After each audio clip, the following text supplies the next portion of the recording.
जो ऑफिस जाने के मूड में नहीं हूँ।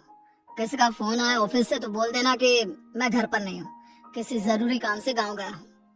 ठीक है, मैं चला सुने, बाकी मैं संभालूंगा। ममता बेचारी, जैसा नाम वैसा ही नेचर।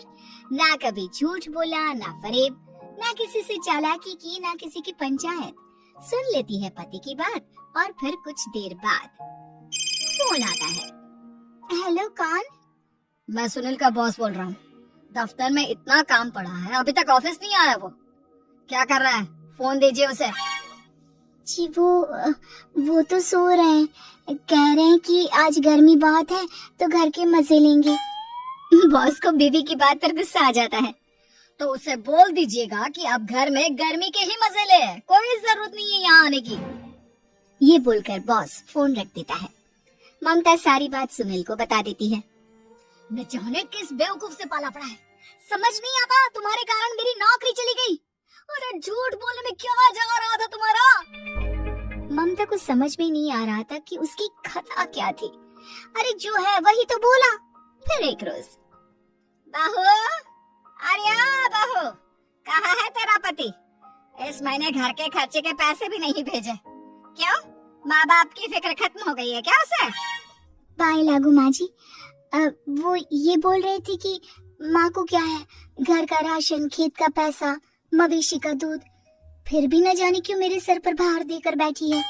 तभी सुनील ममता के मुंह पर हाथ रख देता है। क्या रे खलमुँह है, हटा बहू के मुंह से हाथ। अरे क्या क्या बोलता है तू? वो तो इसकी झूठ बोलने की आदत नहीं है, इसलिए पता चल रहा है। देख मेरी सास कितनी शरीफ है। हाँ, तेरी माँ तो मोहल्ले की बदमाश है ना, और तेरी सास शरीफ है। बेटा ममता को देखता है और गुस्से से बोलता है। अब खड़ी खड़ी देख क्या रही हो? और भी कुछ कहना है क्या? माँ आई है ना, जाकर छाछ ले आ ठंडी वाली। ममता अंदर चली जाती है। माँ, इसके सच बोलने की आदत के कारण मेरी नौकरी जाते जाते रह गई। वो तो मैंने अगले दिन जाकर पैर पकड़ लिए मालिक के, नहीं तो। सब जानता है बहू की आदत नहीं है झूठ बोलने की, तो तू शांत क्यों नहीं रहता? क्यों उसे झूठ बोलने को बोलता है? फिर एक रोज, बहू, जा अपनी पड़ोसन के पास और उससे बोल कि वो लाल वाली साड़ी जो उसने नए साल की पार्टी में पहनी थी, तुझे वो चाहिए। ना माँ जी, मुझे नहीं चाहिए। वैसे भी कल जिस शादी में जाना है ना, वहाँ के लिए तो मेरे पास काली साड़ी है। सास सर पर हाथ रखकर, अरे बुद्धू, मुझे चाहिए साड़ी। वैसे भी तुम लोगों में तो साड़ी का लेन देन चलता है ना, तेरी भी तो उसने पहनी थी ना। हाँ माँ जी, वो क्या है ना, हम दोनों के कपड़े एक दूसरे को आ जाते हैं। मैं ले आती हूँ आपके लिए साड़ी। बहू पड़ोसन के पास जाती है। कैसी हो निर्मला, तेरी लाल साड़ी चाहिए थी। क्यों? तू तो बोल रही थी कि तेरे पास काली वाली साड़ी है, तू वही पहनेगी, फिर लाल का क्या करेगी? अरे मैं तो काली ही पहनूंगी, लेकिन मेरी सास ने देखी थी तेरी लाल साड़ी, वो नए साल की पार्टी में तूने पहनी थी ना, तो इसलिए वो मांग रही है। ये सुनकर पड़ोसन थोड़ा परेशान हो जाती है। देख ममता, तेरे लिए तो मैं एक बार को साड़ी दे भी देती, लेकिन तेरी सास के लिए नहीं। वो क्या है ना, तू तो जानती है कितनी गंदी आदत है तेरी सास की। खाया पिया सब कपड़े पर ही पोंछ देती है। मेरी लाल साड़ी बहुत महंगी वाली है, पता चले उस पर हल्दी तेल का निशान लगा हो।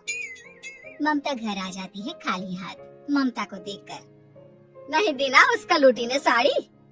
अब आए तुझसे लेने तेरा सामान, अच्छे से बताती हूँ। माँ जी, वो क्या है ना, मुझे तो वो दे रही थी, लेकिन आपके नाम पर नहीं दी। अरे किसने बोला था मेरा नाम लेने को? बोल देती तुझे पहनना है, लेकिन ना, तू तो ठहरी सच की देवी। न जाने सास क्या सोचती है और हंसने लगती है। अरे माँ, क्या हो गया? क्या सोचकर हंस रही है? याद है जब बहू को देखने गए थे? हाँ बस सही बात है।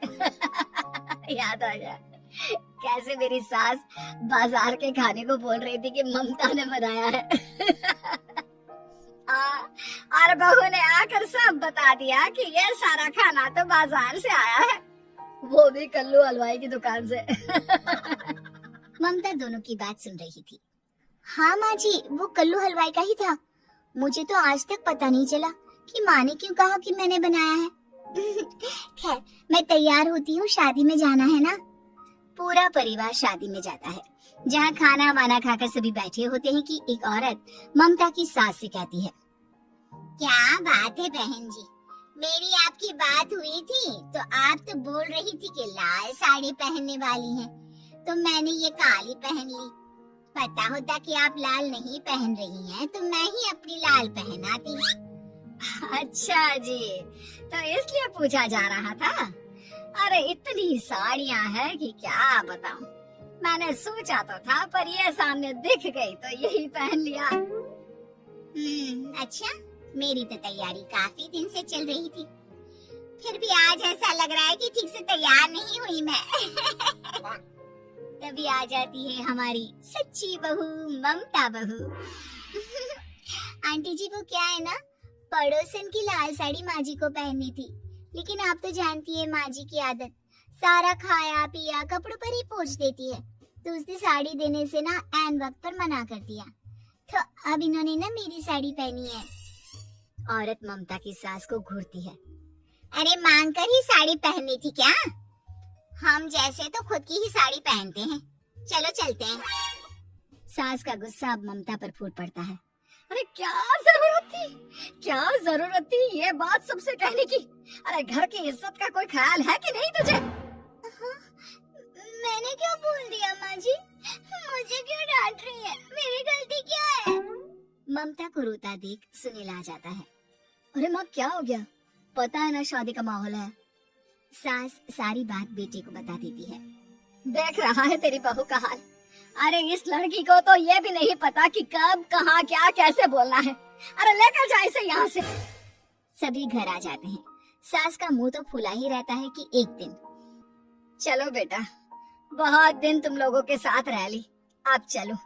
वैसे भी ऐसी बहू के साथ समय कैसे कटे, जो ना झूठ बोलती है ना लोगों की चुगली करती है। अरे गाँव में ही ठीक हूँ मैं, कम से कम 4 घर की खबर तो मिलती रहती है, वो भी मसाला डालकर। कैसी बात कर रही है माँ? अभी तो आई है, रह जाना, कितना अच्छा लगता है तेरे रहने से घर। तभी ममता आ जाती है। अच्छा लगता है, लेकिन आप तो बोल रहे थे कि न जाने कब तक रुकेगी, जाने का नाम ही नहीं ले रही। जाए तो कम से कम घर में थोड़ा सा फ्री सा तो फील करूं, यही बोल रहे थे कल माँ जी आपके लिए। सास बेटे को देखती है, लेकिन क्या कहती बेचारी, जब अपना ही सिक्का खोटा हो। चली जाती है चुपचाप गांव। फिर एक रोज घर की घंटी बजती है। सामने खड़ा होता है सुनील का बॉस। सुनील है क्या घर में? वो क्या ना, मैं यहाँ से गुजर रहा था तो सोचा थोड़ा ऑफिस का काम डिस्कस कर लूं। ममता कुछ कहती कि तभी वहाँ सुनील आ जाता है। अरे बॉस, आप आइए आइए। क्या बात है, घर तो बहुत सुंदर है। वैसे भाभी जी, आपकी खूब बातें सुनी है कि आप कभी झूठ नहीं बोलती। ये तो पता नहीं, लेकिन हमेशा सर कुछ न कुछ ऐसा बोल देती हूँ जिससे परेशानी हो जाती है। मैं ऐसा नहीं चाहती, लेकिन क्या करूँ। खैर, बॉस कुछ देर रुकता है, काम की बात होती है।